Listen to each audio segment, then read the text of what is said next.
I am a proud New Yorker who would like to speak to you all today from the bottom of my heart. It pains me to wake up every morning for the last month to messages about family friends having passed away or admitted to the hospital awaiting their fate. During this challenging time, I've been wondering a lot about how the world we knew a few months ago has completely changed. We are facing one of the toughest periods in our modern history, all because of something so small that we can barely see it under a microscope. It has forced me to contemplate on this new reality and what may have triggered it. So many questions come to mind. What is the cause of COVID-19? Is this a consequence of our actions? Why has New York been hit the hardest?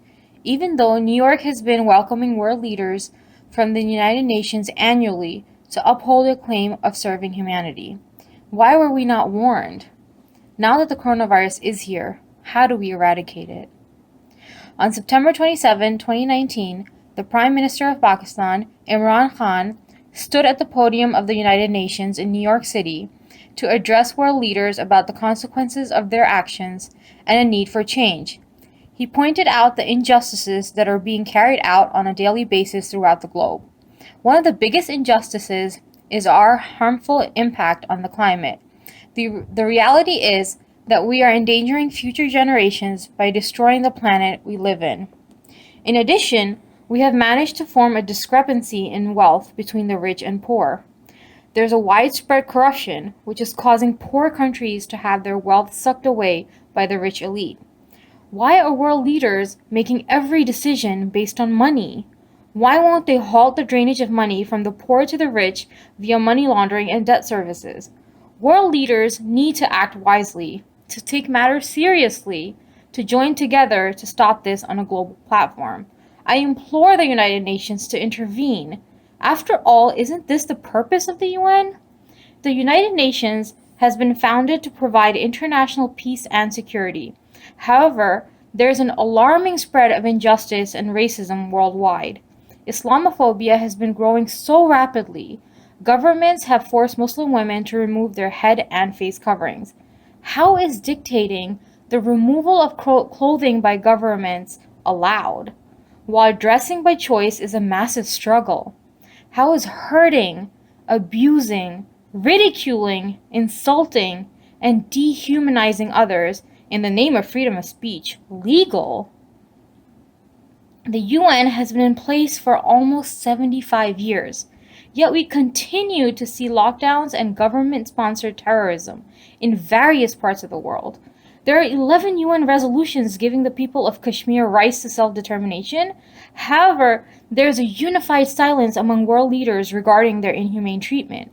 There is an arrogance and racial superiority which has resulted in hundreds of thousands of deaths, yet world leaders look the other way. Innocent families are being boxed in their own homes, treated worse than animals, yet the entire world is silent?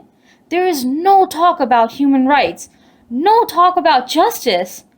Where is the outrage for ethnic cleansing in numerous parts of the world? Just for financial gain, will these atrocities continue to happen?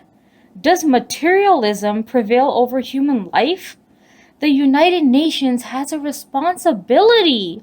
Do they actually delude themselves into thinking that God Almighty is not watching?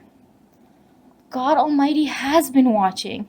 His wrath is here. God is so angry. He has even prevented us from calling on His mercy during these difficult times.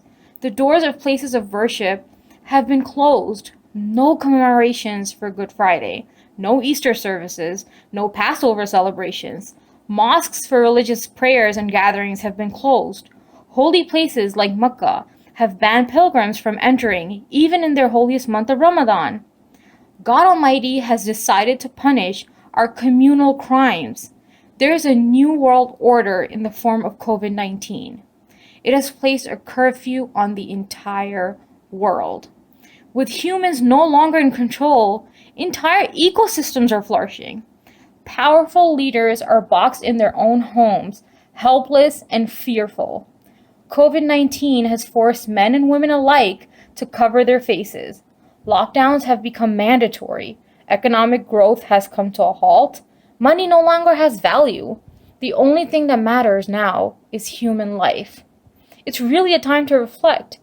Why has God sent down this punishment? To set our priorities straight. Our eyes have opened up to the reality of the injustices we have been committing, the atrocities we have let happen, the countless numbers of times we have looked away from those who are suffering and in hardship. It is time to eradicate COVID-19. It is time to fix our mistakes. Time to help those who are underprivileged, suffering, and oppressed. It is time to earn our right to peace. Prayers are not enough. Vaccines are not enough. We need to destroy the source of COVID-19, our own actions, mistakes, and injustices. We know the UN is broken. However, world leaders still have an opportunity to change that. They need to band together to end the injustices being carried out in the world so we can all be at peace once again.